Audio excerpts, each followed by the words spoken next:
ഈ ഫുട്ബോൾ എന്ന് പറയുന്ന ഈ ഗെയിം ഉണ്ടല്ലോ, അത് വല്ലാത്തൊരു സാധനമാണ്. കാരണം എനിക്ക് ഇന്നലെ റയൽ മാഡ്രിഡ് വേഴ്സസ് ബയൺ മത്സരം കണ്ടു കഴിഞ്ഞപ്പോൾ എനിക്ക് തോന്നിയൊരു കാര്യം, ഈ ഫുട്ബോൾ പ്രഡിക്ഷൻ എന്നൊക്കെ പറയുന്ന സാധനം ഭയങ്കര കോമഡിയാണ് കേട്ടോ.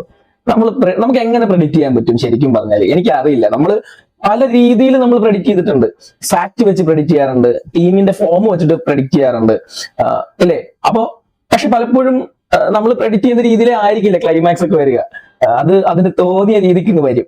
അപ്പൊ ഇന്നലെ നമ്മള് UCL പ്രൊഡിക്ഷൻസിനകത്ത് പറഞ്ഞിരുന്നത് ബയൺ മ്യൂണിച്ച് തോൽക്കും, റയൽ മാഡ്രിഡ് ജയിക്കും എന്നുള്ളത് തന്നെയായിരുന്നു. കാരണം അതിന് പറഞ്ഞിരുന്നു നമ്മള് കറണ്ട് ഫോം വെച്ച് നോക്കുകയാണെങ്കിൽ ബയൺ തന്നെ ജയിക്കാനാണ് സാധ്യത. പക്ഷെ എന്നാലും UCL ആയതുകൊണ്ട് എനിക്ക് അതിന് മനസ്സ് വരുന്നില്ല. കാരണം UCL അറിയാമല്ലോ, അത് റയൽ മാഡ്രിഡിന്റെ കുത്തകയാണ്. അപ്പൊ അതുകൊണ്ട് ആ ഒരു ഫാക്ട് വെച്ചിട്ട് നമ്മൾ റയൽ മാഡ്രിഡിനെ തന്നെ ആയിരുന്നു സജസ്റ്റ് ചെയ്തിട്ടുണ്ടായിരുന്നത്. പക്ഷെ ഇന്നത്തെ കാര്യം മാറി മറിയുന്നു, ബയൺ മ്യൂണിച്ച് വിജയിക്കുന്നു.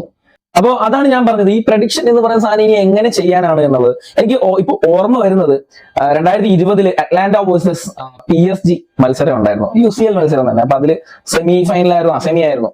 അതില് PSG ജയിക്കും എന്ന് തന്നെയാണ് എല്ലാവരും പ്രഡിക്റ്റ് ചെയ്തത്. പക്ഷെ നേരെ PSG കയ്യിൽ നിന്ന് കളി പോകുന്നു, അറ്റ്ലാന്റ ഒരു ഗോൾ സ്കോർ ചെയ്യുന്നു. 90 മിനിറ്റ് വരെ PSG സ്കോർ ചെയ്തിട്ടില്ല. അപ്പം PSG തോറ്റു എന്ന് ഏറെക്കുറെ ഉറപ്പിച്ചു. ആ ഒരു സിറ്റുവേഷനിൽ നിന്ന് ഇഞ്ചുറി ടൈമിൽ PSG 2 എണ്ണം തിരിച്ചടിക്കുന്നു. സോ ആദ്യം ഒരു പ്രഡിക്ഷൻ തെറ്റി, പിന്നീട് കളി ഏറെക്കുറെ തീരാനായപ്പോഴത്തേക്ക് നമ്മൾ വീണ്ടും ഒരു പ്രഡിക്ഷൻ അങ്ങ് വെച്ചു, PSG എന്തായാലും തോക്കും, ഇവിടുന്ന് എങ്ങനെ കയറി വരാനാ. പക്ഷെ അവിടെയും ആ പ്രഡിക്ഷൻ തെറ്റുന്നു. അപ്പൊ അങ്ങനെയാണ് ഫുട്ബോൾ. നമുക്ക് 2016-17 PSG വേഴ്സസ് ബാഴ്സലോണ മത്സരം ഓർമ്മയുണ്ടല്ലോ. ബാഴ്സലോണ കണ്ട എക്കാലത്തെയും ഏറ്റവും വലിയൊരു കംബാക്ക്, നെയ്മറൊക്കെ താണ്ഡവമാടിയ ആ മത്സരം, അതിന്റെ പ്രഡിക്ഷൻസ് എന്തായിരുന്നു? അപ്പോ ഇതാണ് ഫുട്ബോളിന്റെ ഒരു സൗന്ദര്യം എന്ന് പറയുന്നത്. നമ്മൾ പ്രതീക്ഷിക്കുന്നതിലും അപ്പുറം വലിയ എന്തൊക്കെയോ സാധനങ്ങൾ തരുന്ന ഒന്നാണ് എന്നുള്ളതാണ്. പിന്നെ ബയൺ വേഴ്സസ് റയൽ മാഡ്രിഡ് മത്സരം കഴിഞ്ഞിട്ടില്ല, സെക്കൻഡ് ലെഗ് ഉണ്ട്. റയൽ മാഡ്രിഡ് ആണ്, വീണ്ടും നമ്മൾ ഫാക്ട് യൂസ് ചെയ്യുന്നു.